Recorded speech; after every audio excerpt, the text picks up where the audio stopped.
오늘 말씀은 신약성경 고린도전서 11장 23절에서 32절 말씀 한글 킹제임스 번역본으로 봉독하겠습니다.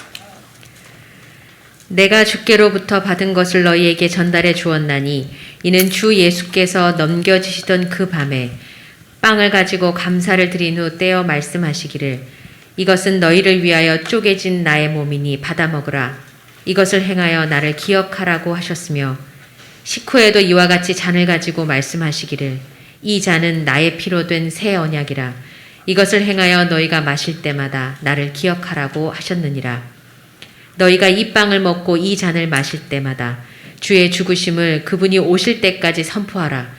그러므로 누구든지 합당치 않게 이 빵을 먹고 주의 이 잔을 마시는 자는 주의 몸과 피에 대해 죄를 짓는 것이라.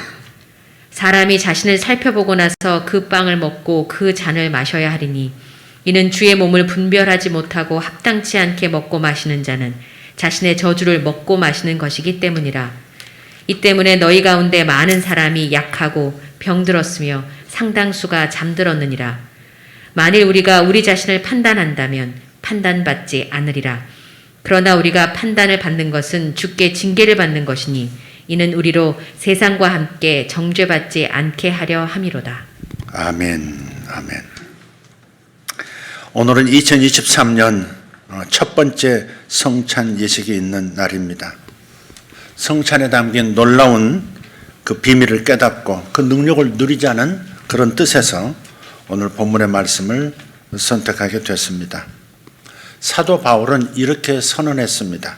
복음은 우리에게 구원을 주시는 하나님의 능력이 된다. 복음은 우리에게 구원을 주시는 하나님의 능력이라. 성찬도 주님의 몸과 주님의 피를 나타내는 것이기 때문에 성찬도 무언가를 우리에게 제공하는 능력이 됩니다. 성찬은 능력입니다. 오늘 이것을 제대로 깨달을 수 있는 은혜가 임하기를 예수 이름으로 축복합니다. 예수님께서 성찬에 사용하는 빵을 너희를 위해서 쪼개진 나의 몸이라고 언급하신 이 말씀에 주목을 하십시오. 너희를 위하여 쪼개진 나의 몸이라고 했습니다. 흠정역 킹제임스 번역본에서는 이렇게 표현합니다. 너희를 위하여 찢긴 내 몸이니 나를 기억하여 이 일을 행하라 그랬습니다. 찢긴 나의 몸이라 했습니다. 한글 킹제임스는 쪼개진 나의 몸, 그냥 흠정역에서는 찢긴 내 몸이라 이렇게 말씀합니다. 근데 우리 개역 개정 번역본이 너무 단순하게 원문에서 좀 멀어진 좀 쉽게 넘어가 버려서 조금 안타깝습니다. 그래서 오늘 본문을 원문에 충실하게 번역한 킹제임스 번역본을 선택을 한 겁니다. 그리고 주님께서는 이 주님을 기억하면서 그 빵을 먹으라 말씀하셨어요. 주님을 기억하면서 그 빵을 먹으라. 주님께서 여기서 나의 몸이라고 언급하신 것은 그분의 실제 몸입니다. 주님의 몸된 교회할 때 교회를 가리키는 게 아니라 교회는 한 번도 다른 개인을 위해서 부서진 적이 없습니다. 여기서 말씀하는 나의 몸이라는 것은 실제 예수님의 육체를 말하는 것이죠. 예수님의 육체는 로마 사람들이 가하는 혹독한 매질을 당하심으로써 우리 각 사람을 위해서 찢겨지고 쪼개지고 부서진 것입니다. 로마 2000년던 당시 로마 사람들이 쓰던 채찍이 있는데 프레절럼이라고 하는 채찍입니다. 채찍의 끝이 여러 갈래로 갈려져 있습니다. 끝만이 아니라 전체가 갈려진 7가닥 혹은 9가닥으로 갈라진 그런 채찍입니다. 매듭들이 이렇게 엮여져서 한 줄로 되어진 게 아니라 다 각각 갈라져 있다 이 말입니다. 그리고 이것은 맞는 사람의 피부는 물론 근육까지 갈기갈기 찢어지게 하려고 그 여러 가닥들 사이에다가 쇠붙이나 뼈조각이나 유리조각 같은 것을 매달았습니다. 그래서 몸에 한번 감겼다가 채찍을 잡아 챌 때 그 파고든 쇠 조각들이 살을 긁으면서 떨어져 나오는 겁니다. 그러니까 채찍과 살점이 같이 떨어져 나오는 정말 무서운 채찍입니다. 그래서 주님의 피부는 멍들고 뜯겨져서 단 1인치도 상한 것이 없었던 것입니다. 우리 사진 한번 보겠습니다. 다 표현할 수는 없지만 이런 형상으로 주님께서 채찍질 당하신 겁니다. 잘 보이시는지 모르겠습니다. 지금 주님의 몸을 보면 이 갈라진 살들이 이렇게 보일 겁니다. 얼굴도 코도 전부 갈라져 있습니다. 이게 채찍질의 이 후유증입니다. 몸이 쩍쩍 다 갈라져 있는 겁니다. 그런데 그분의 몸에 남은 이 흔적 하나하나는 우리에게 복음이 되었다는 사실입니다. 그분의 희생이 우리의 치유와 건강을 위한 것이었습니다. 주님보다 700년 전 사람이었던 이사야 선지자가 채찍질 당하시는 이 광경을 예언의 눈으로 보고 표현한 구절이 있습니다. 이사야 53장 5절입니다. 그러나 그는 우리들의 범죄들로 인해 부상을 당하고 우리의 불법들로 인해 상하였노라.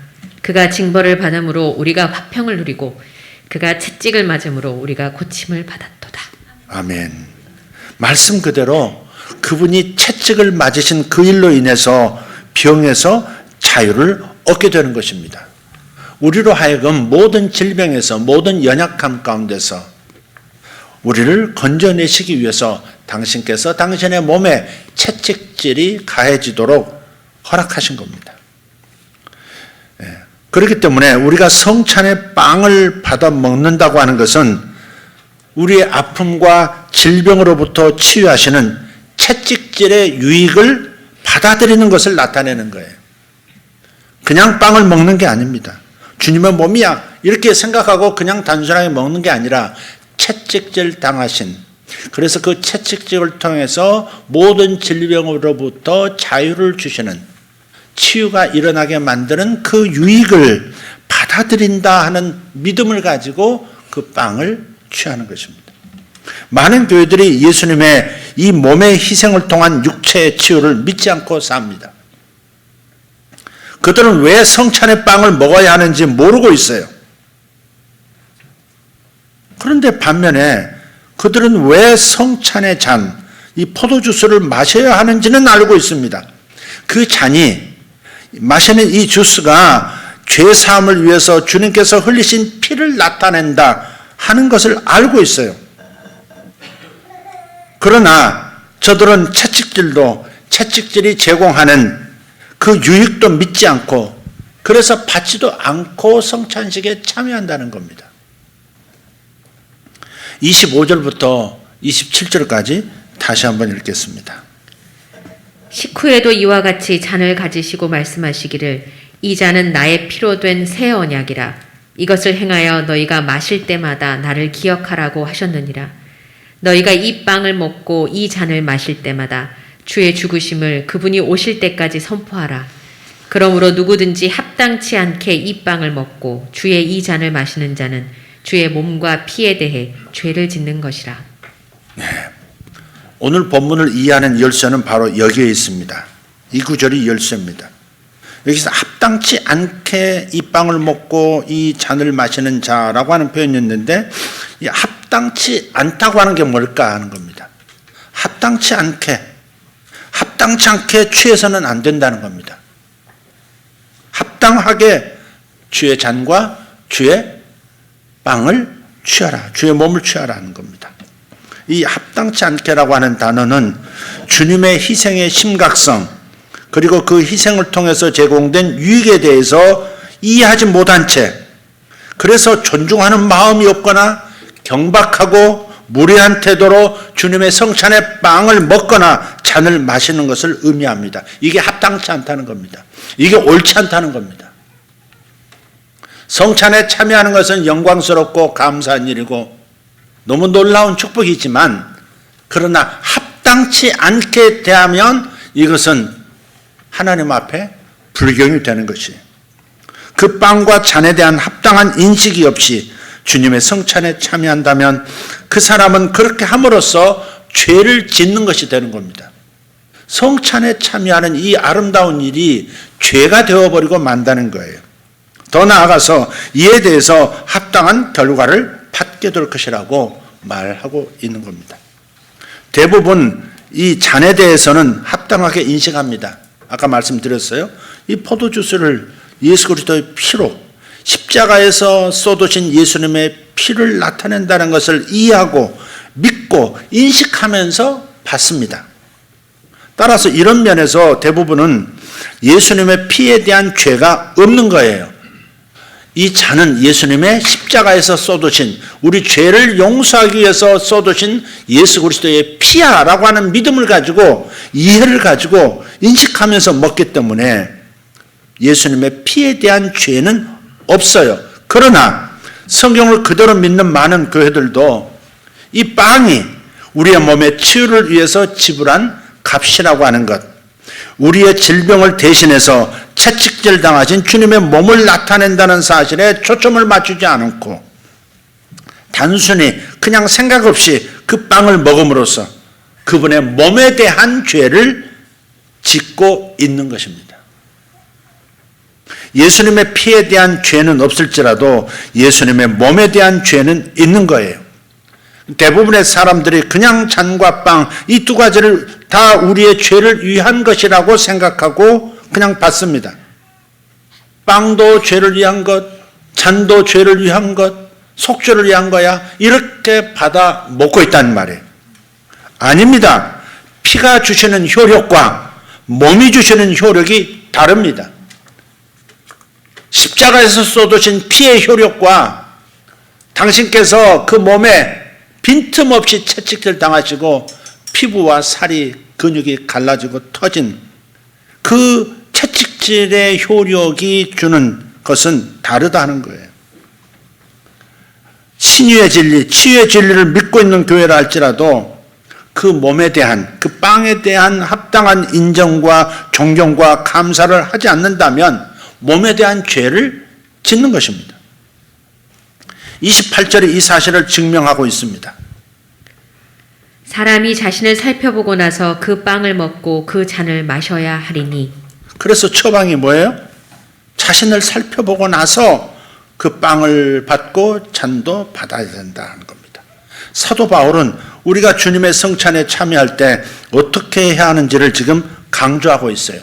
자신을 살피고 나서, 자신의 상태가 어떤지 살피고 나서, 다시 말해서 그 몸과 피에 대하여 죄를 짓지 않도록 자신을 점검하라는 겁니다. 그 점검은 내가 죄가 있냐 없냐 이걸 점검하라는 게 아닙니다. 그 말이 아니라 이 피에 대한 분명한 이해, 그 가치, 주님의 희생에 대한 감사와 존경심, 또 주님이 채찍질 당하신 그 몸에 대한 감사와 이해와 가치 부여와 이런 것들이 충분히 초점 맞춰져 있느냐 하는 것을 살펴보라는 겁니다.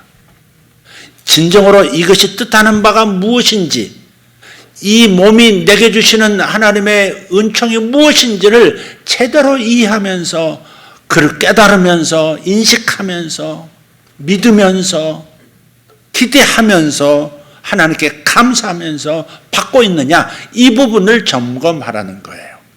그것이 사람이 자신을 살펴보고 나서 그 빵을 먹고 그 잔을 마셔야 한다는 말씀의 의미입니다.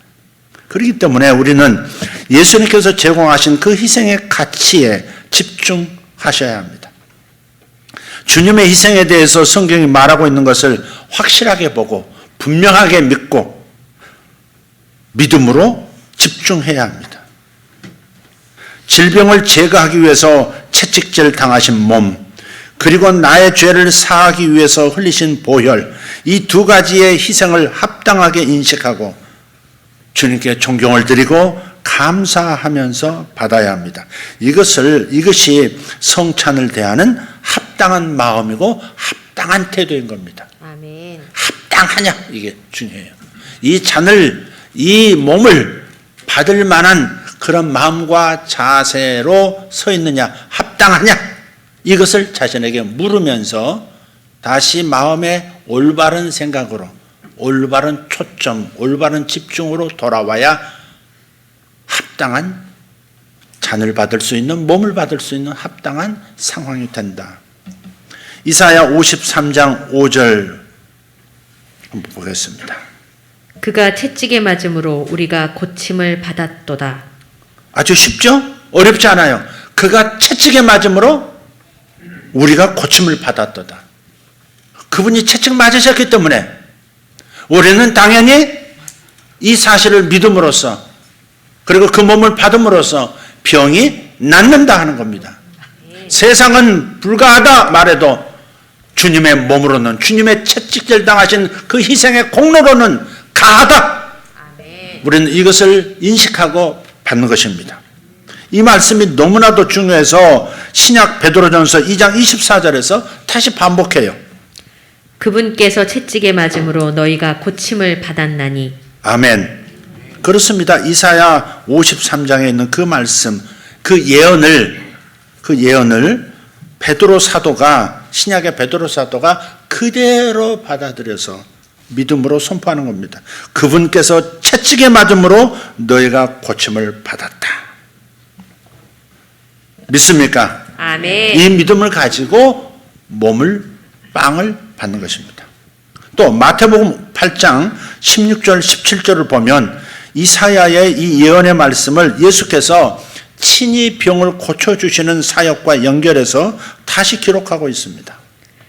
저물매 사람들이 귀신 들린 자를 많이 데리고 예수께 오거늘 예수께서 말씀으로 귀신들을 쫓아내시고 병든 자들을 다 고치시니 이는 선지자 이사야를 통하여 하신 말씀에 우리의 연약한 것을 친히 담당하시고 병을 짊어지셨도다 함을 이루려 하심이더라. 아멘. 예수님도 그 말씀을 이루시기 위해서 오셨다는 겁니다. 그리고 실제로 모든 병들을, 당신에게 오시는 모든 병자들의 병을 다 고쳐주셨습니다. 우리의 연약한 것을 친히 담당하시고, 어떻게 담당하셨어요? 당신의 몸에 십자가를 지시기 전 채찍질 당하심으로써 몸에 친히 담당하시고, 남이 겪을 일을 당신이 담당하시고, 병도 당신이 짊어지셨다, 담당하셨다, 그 말씀입니다. 한마디로 우리가 예수님의 이름으로 초자연적인 치유를 받고 건강을 얻는 것은 다 주님께서 몸으로 대신 겪으신 공로인 줄 믿습니다. 아멘. 이것을 인식하지 못하고 집중해서 기억하지 못하고 사용하지 않는 것, 하나님 앞에 죄가 되는 것입니다. 주님이 주신 이 큰 희생을 통해서 우리에게 넘겨주신, 우리에게 제공해 주시는 이 치유를 받아들이지 않는다면, 이것을 인식하지 못하고 있다면 그분의 그 희생이 너무 헛되지 않습니까? 그래서 우리는 병이 나아야 하는 것입니다. 병을 가지고 있는 것이 정상이라고 생각해서는 안 됩니다. 그리스도인들이 병이 생긴 까닭은 여러 가지 이유가 있을 수 있습니다. 잘못 먹어서, 환경이 그래서, 내가 잘못해서, 사탄이 공격해서, 내가 무언가를 잘못해서 생길 수 있는 여러 가지 이유는 있지만 성경에서 이유를 묻지 않습니다. 채찍 맞으심으로 너희가 병고침을 받아야 한다는 것입니다. 너희가 건강을 유지하는 것이 나의 뜻이라는 것입니다. 하나님께서 이 땅에 오셔서 헛되이 채찍질 당하시게 하실 수는 없지 않습니까? 주님의 영광을 위해서라도 우리는 나아야 하는 것입니다. 초자연적 건강을 유지해야 하는 것입니다. 이어서 29절을 보십시다. 이는 주의 몸을 분별하지 못하고 합당치 않게 먹고 마시는 자는 자신의 저주를 먹고 마시는 것이기 때문이라. 아멘. 우리에게 주님의 몸을 분별하라고 지적하시는 거예요. 주님께서 몸에 채찍질을 당하심으로써 이루신 그 놀라운 가치를 이해하고 믿고 받아들이는 것이 주의 몸을 분별하는 것입니다. 주의 몸을 분별한다는 것이 뭐예요? 합당하다는 것이 뭐예요? 주님의 몸에 주님 채찍질이 우리의 병고침으로, 우리의 건강으로 이어진다는 사실, 이것을 분명하게 깨닫고 믿고 받아 누리는 겁니다. 그게 주의 몸을 분별하는 거예요. 앞에서 언급한 것처럼 모든 그리스도인들은요, 어느 정도 그 피의 중요성을 이해하고 있지만 많은 그리스도인들이 자신의 병고침을 위해서 채찍질 당하신 주님의 몸의 가치를 이해하지는 못하고 있다는 사실입니다. 이런 마음, 이런 자세는 하나님 앞에서 합당하지 않습니다. 우리가 계속 이런 합당치 못한 태도를 가진다면 어떤 결과를 가져온다고 말씀합니까? 주님의 성찬을 바르게 받아들이지 않는다면, 적절한 초점과 이해와 믿음을 가지지 않는다면 어떤 결과가 따라오는 것입니까? 30절에서 답을 주고 있습니다. 이 때문에 너희 가운데 많은 사람이 약하고 병들었으며 상당수가 잠들었느니라. 네, 사도 바울은 지금 경고하고 있습니다. 이 때문에 합당치 않게 성찬에 참여하고 있기 때문에, 합당치 않게 주의 몸과 살을 받고 있기 때문에, 주의 몸을 자기 자신을 주의 몸을 분별하지 않고 자신의 마음의 상태를 살피지 않고 성찬에 참여하고 있는 이 일 때문에, 이 행위 때문에 너희 가운데 많은 사람이 연약하고 많은 사람이 병들고 그 중에 상당수가 잠들었다. 당시 고린도 사람들, 주님의 성찬에 올바르게 참여하지 않기 때문에 그들 가운데 많은 사람들이 육체적으로 연약하고, 병은 아닌데 자꾸 연약해요. 병이라고는 할 수 없는데 자꾸 연약해서 제 몫의 삶을 살지 못하고 있는 사람들도 있어요.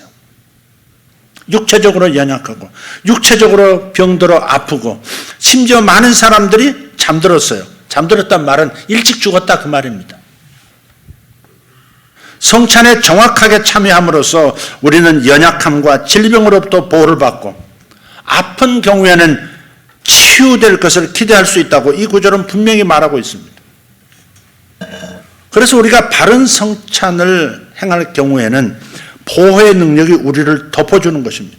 사도 바울은 단순히 성찬을 바르게 행함으로써 최고의 건강과 장수하는 삶을 살 것을 기대하면서 성찬에 참여하는 것을 언급하고 있는 겁니다. 오늘 말씀은 그분이 당하신 채찍질, 그리고 성찬 예식, 그리고 우리의 육체의 치유가 서로 긴밀하게 연결되어 있다는 것을 알려주고 있어요. 이 성찬 예식이 예수님의 채찍질과 연결이 되어 있고, 채찍질 당하신 것과 연결되어 있고, 그리고 우리 몸의 병의 치유와 연결이 되어 있다. 이것을 생각해야 합니다. 질병 없는 삶, 최고의 건강을 누리면서 사는 삶의 해답은 간단합니다. 바르게 성찬에 참여하십시오. 아멘. 바르게 성찬에 참여하시면 됩니다. 31절을 보겠습니다. 만일 우리가 우리 자신을 판단한다면 판단받지 않으리라. 아멘. 스스로 자신을 판단해야 돼요. 그러면 하나님으로부터 판단받지 않습니다. 그리스도인은 누구나 주님의 성찬에 나올 때 그저 순서를 따라서 생각 없이 참여하는 것이 아니라 반드시 자신을 판단해야 합니다. 합당한지 합당하지 못한지 이걸 판단해야 합니다. 주님의 피와 그분의 몸에 남겨진 채찍질의 흔적을 이해하고 그것을 바로 믿고 바르게 존중하고 있는지를 스스로 판단해야 합니다. 우리가 이렇게 한다면 우리는 최상의 건강, 필요할 때 치유받을 것들을 기대할 수 있는 겁니다.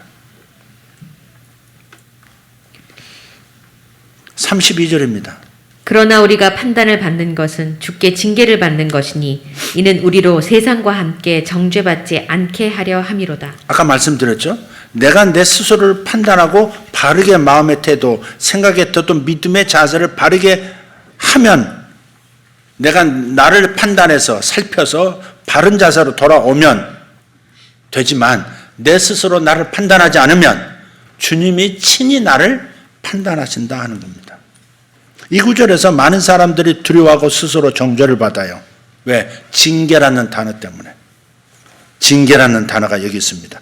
우리가 판단을 받는 것은 주께 징계를 받는 것이니, 주님이 나를 판단하실 때 주님께로부터 징계가 있다 하는 겁니다.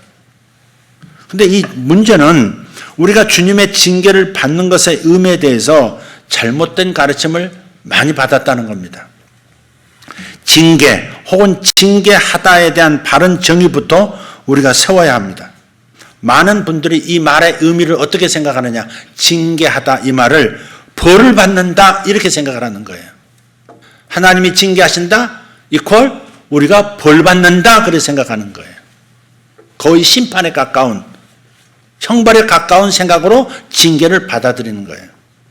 많은 분들이 이 말의 의미를 벌을 받는다고 생각하는 거, 이거 잘못된 가르침 때문에 생긴 일입니다. 물론 이 단어가 그런 의미가 전혀 없는 것은 아니에요. 전혀 없는 건 아닙니다. 그러나 전체적인 의미는 이런 뜻입니다.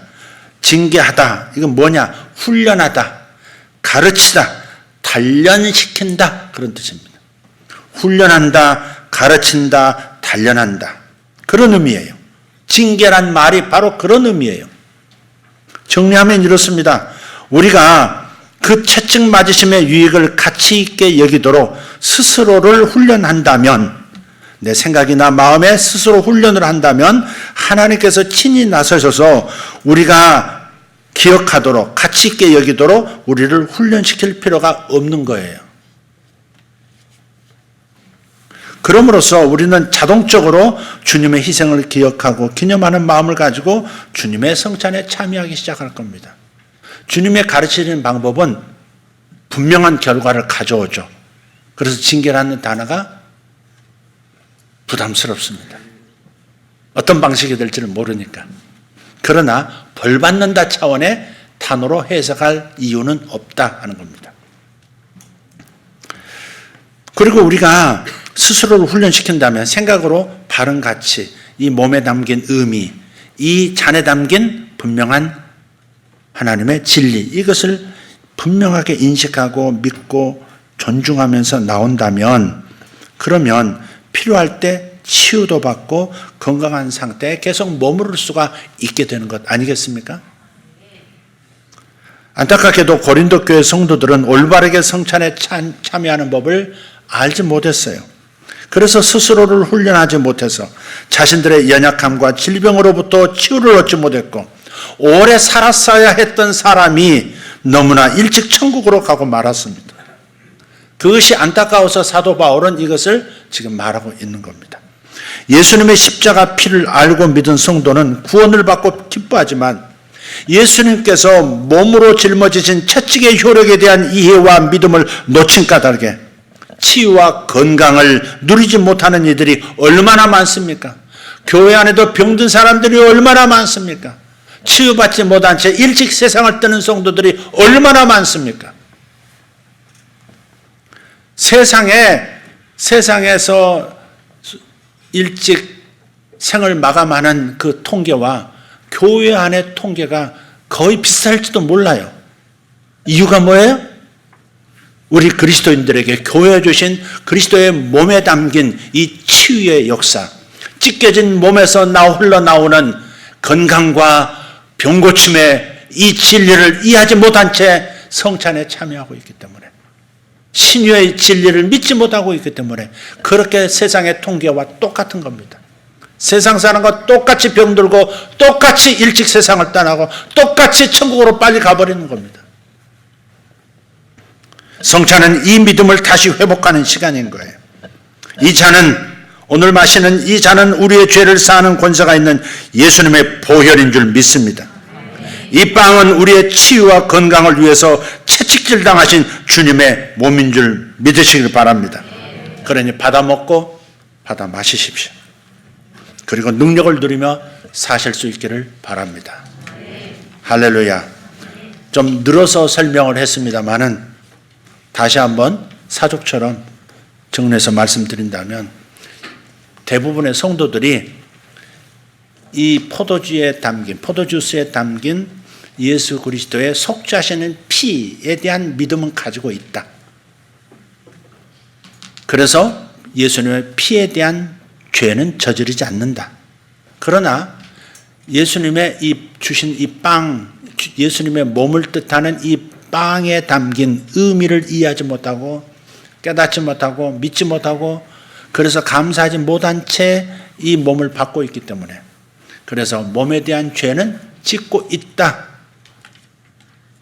그러므로 이제는 예수 그리스도의 피와 몸, 이 두 가지 제공하신 축복에 대해서 이제는 더 이상 죄를 짓지 않고 제공해 주시는 치유의 복도 함께 누리는, 용서의 복과 치유의 복을 함께 누리는 우리 모두가 되어야 하겠습니다.